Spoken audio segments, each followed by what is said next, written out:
வணக்கம். நான் உங்கள் PKK N live designs with PKK.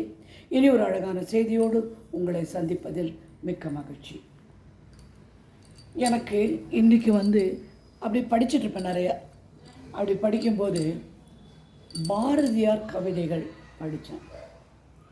அதில் ஒரு கவிதை நமக்கு ரொம்ப நம்மளுடைய வாழ்க்கைக்கு அது ரிலேட்டடாக இருக்குது. அது என்னென்னா, மனதில் உறுதி வேண்டும், வாக்கில் இனிமை வேண்டும். ஓகே, மனதில் உறுதி வேண்டும், வாக்கில் இனிமை வேண்டும், கனவு மைப்பட வேண்டும், கைவசமாவது விரைவினில் வேண்டும். என்ன அழகாக மேனிஃபெஸ்டேஷனை பற்றி சொல்லியிருக்காரு பாருங்க. மேனிஃபெஸ்டேஷன் பற்றி அவர் சொல்கிறது இந்த 2 வரியில் தான். என்னென்னா, மனதில் உறுதி எப்போ வரும்? எந்த விதமான களங்கமும் இல்லாமல், நேர்மறையான எதிர்மறையான எண்ணங்கள் இல்லாமல் நேர்மறையான எண்ணம் இருக்கும்போது நம்ம தைரியசாலியாக இருப்போம். தைரியசாலியாக இருக்கணும், தன்னம்பிக்கையோடு இருக்கணும். அப்படி தான் அது அர்த்தம். வாக்கின் இனிமை வேண்டும். பேசுகிறது தன்மையாக பேசணும். எதுக்கெடுத்தாலும் யாரை எடுத்தறிஞ்சு கோவப்பட்டு பேசக்கூடாது. வாக்கில் இனிமை வேண்டும். கனவு மெய்ப்பட வேண்டும். கனவு காணுங்கள். நம்ம எல்லாம் ட்ரீம் பண்ணுறோம். இந்த மாதிரி ஒரு வாழ்க்கை, இந்த மாதிரி ஒரு கல்யாணம், இந்த மாதிரி ஒரு வீடு, இந்த மாதிரி பதவி உயர்வு, என் உடம்பெல்லாம் நலமாகி விட்டதாக ஒரு கனவு. அப்படி எல்லா கனவும் மெய்ப்பட வேண்டும். கைவசமாவது எனக்கு கிடைக்கக்கூடிய விரைவினில் வேண்டும். எனக்கு கிடைக்கக்கூடிய அத்தனையும் உடனடியாக, நமக்கு எப்போவுமே உடனடியாக இப்போ ரொம்ப அழகான இந்த வரிகள் நினைவு வச்சுக்கோங்க. எப்பாவது மனசு தளரும்போது மனதில் உறுதி வேண்டும், வாக்கில் இனிமை வேண்டும், கனவு மெய்ப்பட வேண்டும், கைவசமாவது விரைவினில் வேண்டும். எனக்காக வர வேண்டிய விஷயங்கள் உடனடியாக வர வேண்டும். இதுதான் நீங்கள் சொல்ல வேண்டிய, நினைக்க வேண்டிய ஒரு பாடல். இதுக்கு சில குணாதிசயங்கள் வேண்டும். என்ன வேணும்னா, புகார் சொல்லிவிட்டு அடுத்தவங்களை பற்றி புறம் பேசிக்கிட்டு அதெல்லாம் இருக்கவே கூடாது. குறையில் நிறை காண முடியுமா? ஏதோ ஒரு தவறு நடக்குது, எனக்கு அகெயின்ஸ்டாக ஒருத்தர் ஏதோ வேலை செய்கிறாங்க. நான் அவங்கள பற்றி யோசனை பண்ணுறேன். ரொம்ப கோபமாக இருக்குது, எனக்கு ரொம்ப கோபம் வருது. அந்த நேரத்தில் நீங்கள் நிறை காண முடியுமா? கஷ்டம். ஆனால் என்ன பண்ணலான்னா, அந்த இடத்த விட்டு வந்துடுங்க. அந்த இடத்த பற்றி நினைக்காதீங்க, குறை காணாதீங்க. என்னெல்லாம் நல்லது நடக்கும், இந்த ஆளால் நமக்கு என்னதெல்லாம் நடக்குது, இல்லை நல்லதே நடக்கலையா, விட்டு ஒழிச்சிருங்க. அந்த மாதிரி ஒரு ஆள் உங்கள் வாழ்க்கையில் தேவை கிடையாது அப்படின்னு குறையில் நிறை கண்டு வெளியில் வர வேண்டும். புரிந்ததா? அதே மாதிரி ஒரு தவறு நடந்துவிட்டால், நான் இல்லை அவர் தான் அப்படின்னு சொல்லாதீங்க. தவறு உங்களுதாக இருந்தால் அதற்குள்ள தார்மீக பொறுப்பு, உங்களுடைய கடமை, செய்கின்ற தவறை நீங்கள் பொறுப்பு என்று ஏற்றுக்கொள்வது. புரிந்ததா? அது ஏற்றுக்கொண்டு அதற்கான என்னெல்லாம் சொல்யூஷன், ஒவ்வொரு தப்பும் ஒவ்வொரு குறையும் நடக்கும்போதும் அதுக்கு கூடவே அதை சால்வ் பண்ண, முடிவுக்கு கொண்டு வர ஒரு சொல்யூஷன், தமிழில் என்ன சொல்லுவாங்க, ஒரு விடிவு இருக்கும். அதுக்கு ஒவ்வொரு விதத்தில் நம்ம தேடி கண்டுபிடிச்சி அதை ஒரு முடிவுக்கு கொண்டு வரணும். Every problem comes with a solution அப்படிம்பாங்க இங்கிலீஷில். எல்லா விதமான விஷயங்களுக்கும் ஒரு கண்டிப்பான தீர்வு உண்டு. அந்த தீர்வை தேடி கண்டுபிடிச்சு அதை முடிச்சு விடுங்க. நீங்கள் தவறு செஞ்சால் ஒத்துக்கொள்ளக்கூடிய தைரியம் வேண்டும் உங்களுக்கு, அதை செய்து விடுங்கள். அதே மாதிரி தர்க்கம், ஆர்குமெண்ட், இது அப்படி அது அப்படி அது அப்படி, எதற்கு இருக்கவன் புத்திசாலி, விஷயம் தெரிஞ்சவன். நீங்கள் சொல்கிறத ஒத்துக்கிட்டால் நீங்கள் தர்க்கம் பண்ணி அவங்கள கன்வின்ஸ் பண்ணி அவங்கள எப்படியா நம்ப வச்சு அது சரி பண்ணலாம். அப்படி இல்லாத பட்சத்தில் டயத்தை வேஸ்ட் பண்ணாதீங்க. அந்த இடத்த விட்டு விலகி போய் நீங்கள் அந்த இடத்துக்கு, அந்த விஷயத்துக்கான சொல்யூஷனை கண்டுபிடிங்க. நீங்கள் உயர்ந்தவர், நல்லவர், அனைத்தையும் சாதிக்க வல்லவர் அப்படின்ற எண்ணம் வந்தால் வீணே தர்க்கம் செய்ய மாட்டீங்க. வீணே ஆர்குமெண்ட் வேண்டாம், வீணே பிரச்சனை வேண்டாம், வீணே வேண்டாத பேச்சு வேண்டாம். ஏன்னா இதெல்லாம் பண்ணும்போது நம்ம மைண்டு தான் கெட்டு போகும். அவனுக்கு ஒன்றும் நஷ்டம் கிடையாது. அவன் நினச்சது சரின்னு சொல்லிட்டு போயிட்டே இருப்பான். ஆனால் நாம் சொன்னதையும் அவன் ஒத்துக்கலையே, இது இப்படி தானே அப்படின்னு மனம் ஆதங்கப்பட்டு வருத்தப்பட்டு கஷ்டப்படும். மனசை கஷ்டப்பட விடக்கூடாது. நீங்கள் மனம் கஷ்டப்பட விடாமல் இருந்தால்தான் உங்களுக்கு இது நல்லதாக வாழ்க்கை ஓடும். பேசும்போது அடுத்தவர் பேசுவதை கொஞ்சம் பொறுமையாக கேளுங்க. நிறைய நல்ல விஷயங்கள் இருக்கும். எப்போவுமே ஒரு விஷயம் இருக்குது, நீ பேசும்போது கடவுள் கேட்பார், நீ அமைதியாக இருக்கும்போது கடவுள் பேசுவார் அப்படின்னு இருக்கு. உனக்கு நம்ம அமைதியாக எதை பற்றி நினைக்காம அப்படி இருந்தோம்னா சில விஷயங்கள் நம்ம காதுக்கு விழும். வெளியிலேருந்து சத்தமோ யாரோ பேசுகிறதோ இல்லை கடவுளே உங்கள்கிட்ட பேசிடுவார், கண்டிப்பாக பேசுவார். நாம் அமைதியாக இருந்தால் அவர் பேசுவார். அதனால் அடுத்தவர் பேசுவதை காது கொடுத்து கேளுங்கள், அப்புறம் பதில் சொல்லுங்கள். புரிந்தா? நான் மாத்திரம்தான் பேசுவேன். சில பேருக்கு ஒரு கெட்ட வழக்கம், ஒரு கூட்டத்தில் இருக்கும்போது யாரையும் பேச விட மாட்டாங்க, அவங்க மாத்திரம்தான் பேசுவாங்க. ஸோ அந்த மாதிரி பேசக்கூடாது. அடுத்தவர் பேசுவதற்கும் சந்தர்ப்பம் தர வேண்டும், நீங்கள் கேட்கவும் வேண்டும். இந்த பிரபஞ்சம் என்ன பண்ணுதுன்னா, நீங்கள் ரொம்ப கஷ்டப்பட்டு இதை பண்ணி அதை பண்ணி எக்ஸசைஸ் பண்ணி யோசனை பண்ணி அப்படி கஷ்டப்பட்டு எழுதி ஒரு காரியத்தை நிறைவேற்றணும்னு சொல்லலை. ஈஸியாக போங்க, அஃபர்மேஷன் எழுதுங்க. 55 தடவை எழுதுறீங்களா, 108 தடவை சொன்னீங்களா, அதோடு விட்டுருங்க. இது நடந்து முடிந்து விட்ட கதைக்கு திரும்ப என்ன பேச்சு? அதுதான் நடந்து முடிந்து விட்ட கதைக்கு திரும்ப யோசனையோ பேச்சோ தேவை கிடையாது. அது முடிஞ்சு போச்சு, உங்களுக்கு நடந்துவிடும். ஒரு அஃபர்மேஷன் பண்ணி முடித்த உடனே டோட்டலாக ப்ரீத் இன் ப்ரீத் அவுட், மூச்சை விட்டு மூச்சை திறந்து மூச்சை இழுத்து அப்படி விட்டு வெறும்னா. நான் சில டைம் பிளாங்காக உட்காந்துருப்பேன். பசங்க வந்து கேட்க, என்னம்மா உட்காந்து? சும்மா உட்காந்துருக்கேப்பா. சும்மா இருப்பதே சுகம். அந்த நேரத்தில் என்ன ஆகும்னா இந்த ஐம்புலனும் திறந்து விடும்.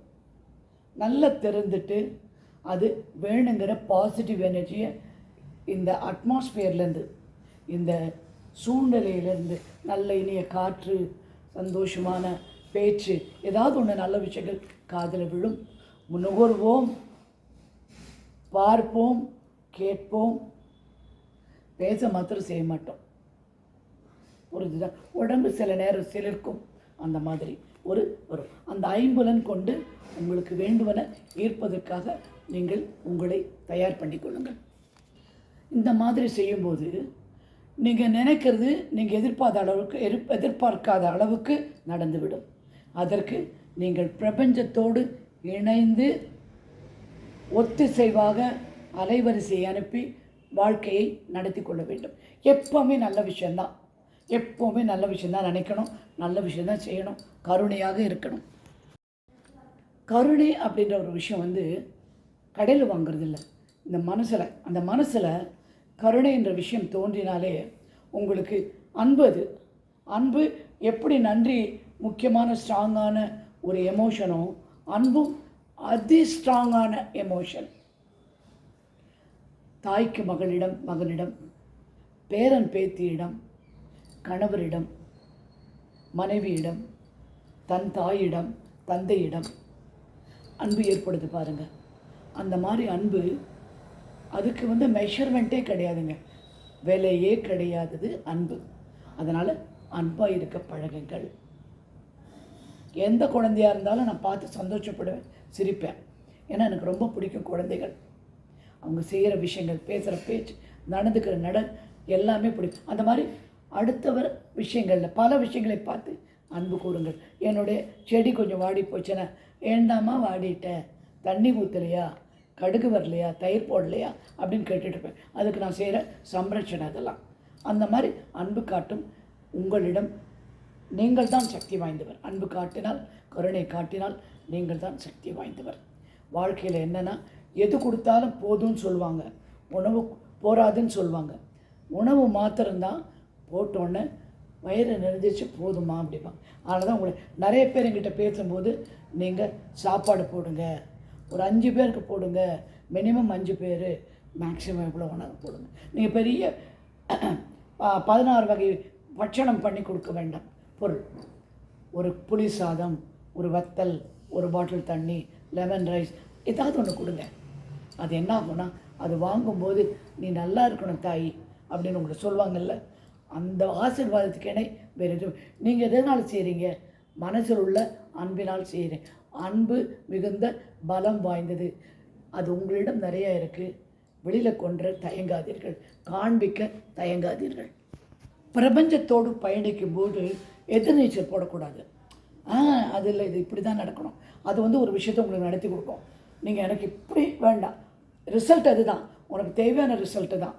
எனக்கு எப்போவுமே அந்த கோயம்புத்தூர் பொண்ணு தான் வரும். அதை வந்து என்கிட்ட ஃபோன் பண்ணி சொல்லும்போது எனக்கு ரொம்ப கஷ்டமாக இருக்குமா.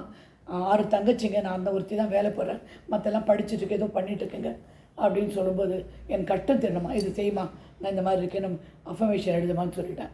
அது கரெக்டாக 3 மாதம் கழித்து எனக்கு ஃபோன் பண்ணி சொல்லுது, அம்மா எனக்கு கல்யாணம் ஆகிடுச்சு, எங்கள் வீட்டுக்காரர் வந்து உன் தங்கச்சியெல்லாம் நான் பார்த்துக்கிறேன்னு சொல்லி எங்கள் குடும்பத்தையும் பார்த்துக்கிறாரு. எப்படி சால்வ் பண்ணது பாருங்கள் பிரபஞ்சம். ஆனால் அது சொல்ல முடியாதே, எனக்கு அதெல்லாம் வேணாம், கல்யாணம் வேணாம், எனக்கு காசு மாத்திரம் கொடுத்தா தங்கச்சி. நீ சொல்கிறதுக்கு அதுதான் எதிர்நீச்சல். பிரபஞ்சம் உங்களுக்கு என்ன ஆசீர்வதித்து கொடுக்குறதோ, எண்ட் ஆஃப் த டே தமிழில் சொல்கிற மாதிரி, இங்கிலீஷில் சொல்கிற மாதிரி, என் மனம் நிம்மதியாக இருக்கணும், அதுதானே உன் மனம் நிம்மதி வந்ததா. அதனால் எதிர்நீச்சல் போடவே கூட. எதிர்நீச்சல் போனால் தோல்வியை தாங்க நீங்கள் காண்பீங்க. ஏன்னா பிரபஞ்சம் முழிச்சிடும், உனக்கு என்ன தான் வேணும், உனக்கு எப்படி நான் செய்கிறது, உன்னை எப்படி நான் காப்பாற்றுறது அப்படின்னு அதை யோசனை பண்ண ஆரம்பிச்சிடும். நீ இதுதான் வேணுமா, உனக்கு இது வேண்டாமா, சரி விட்டுடு அப்படின்னு விட்டு. அதனால் எதிர்நீச்சலே போடாதீர்கள். இதை நினைவு வச்சுக்கோங்க. பிரபஞ்சம் சில பேருக்கு 21 நாள்லேயே நடந்த ஆளுங்க இருக்காங்க, 10 நாளில் நடந்த ஆள் இருக்காங்க, அந்த மாதிரிலாம் நிறைய பேர் பேசியிருக்காங்க. இது எல்லாமே எல்லாருக்கும் ஒரே மாதிரி செய்யாது. நீ கேட்கின்ற விதம், நீ போடுகின்ற உணர்வு, நீ இசைந்து இணையாக பிரபஞ்சத்தோட ட்ராவல் பண்ணுற விதம், இதெல்லாம் பொறுத்து தான் பிரபஞ்சம் உங்களுக்கு செய்ய வேண்டியதை செய்யும். அதனால் பிரபஞ்சம் ஒரு நேரம் வச்சுருக்கு, அது வந்து அந்த நேரம் பிரகாரம்தான் அது செய்யும். நீங்கள் எதிர்பார்க்குற நேரத்தில் இல்லாமல் கொஞ்சம் தள்ளி செய்யலாம், கொஞ்சம் முன்னாடியே செய்யலாம். பிரபஞ்சத்தின் நேரம் தெய்வீக நேரம். இதை நீங்கள் நினைவு வச்சுக்கோங்க. உங்களிடம் உள்ள சக்தி அனைத்தும் வெளிக்கொணர்ந்து நன்றாக மன அமைதியோடு வேண்டும்போது, ரொம்ப மன அமைதி இல்லாட்டி இப்படி பண்ணுங்க, கையை இப்படி வச்சு அப்படி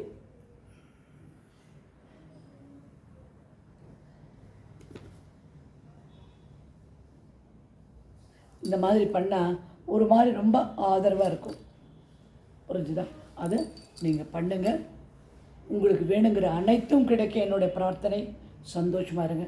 நிறைய பேர் நேற்றும் பேசினாங்க, அவங்களுக்கு இந்த விஷன் போர்டு பற்றி தெரியலை. இதுதான் திருமணத்துக்கான விஷன் போர்டு. மகன் அல்லது மகள் திருமணம். நாம் வந்து எழுதி வரைஞ்சி ஒட்டுறது கஷ்டமாக இருக்குது. நான் ஒரு விஷன் போர்டு பண்ண சொன்னேன், அவர் பண்ணி கொடுத்தாரு. இது அப்புறம் வந்து நிறைய பேர் ப்ரமோஷன் பற்றி பேசுகிறீங்க, பரீட்சை பற்றி பேசுகிறீங்க, வேலை பற்றி பேசுகிறீங்க. அதற்கான விஷன் போர்டு இது. படித்து விட்டேன், வேலை கிடைத்து விட்டது, நான் பதவி உயர்வு பெற்றுவிட்டேன், வெளிநாட்டிற்கு சென்று விட்டேன், அத்தனையும் இந்த விஷன் போர்டில் இருக்குது. வழக்கம் போல் உங்கள் செல்வ விஷன் போர்டு. அப்புறம் வந்து இந்த வீட்டோட விஷன் போர்டு. இன்னொருத்தர் யாரோ ஒருத்தர் நேற்று நைட்டு மெசேஜ் அனுப்புகிறாங்க, நன்றிக்கல்னால் என்னன்னு காமிங்கம்மா அப்படின்னு. இதுதான் நன்றிக்கல்.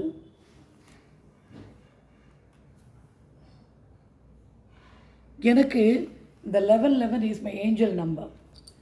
அந்த 1111 அடிக்கடி வரும்போது எனக்கு டக்குன்னு வந்து நான் கேட்டது நடக்கும்.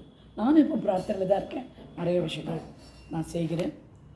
அது அப்புறம் என்னென்னா, வீட்டில் படிகாரம் இருந்ததுன்னா அந்த படிகாரத்தை ஒரு கருப்பு கயிறு கட்டி வாசலில் தொங்க விடுங்க. அதிக சச்சரவு பிரச்சனை அது வந்து இழுத்துக்கும் அப்படியே எல்லாத்தையும். கரெக்டாக 45 நாள் கழித்து அந்த கல்லை மாற்றிடுங்க. ஓகே, இன்றைக்கி அமாவாசை. முடிந்தால் இப்போ லேட் ஆகிடும், நான் இந்த டைம் பேசுறதுக்குள்ளே 6 மணிக்கு வீட்டை ஒரு தேங்காயில் கற்பூரம் வச்சு சுற்றி போட்டுட்டு ரோட்டில் உடைச்சிருங்க. அடுத்தது எலுமிச்சம்பழத்தில் கற்பூரம் வச்சு ரோட்டில் வச்சு பிச்சு 4 பக்கமும் போட்டுருங்க.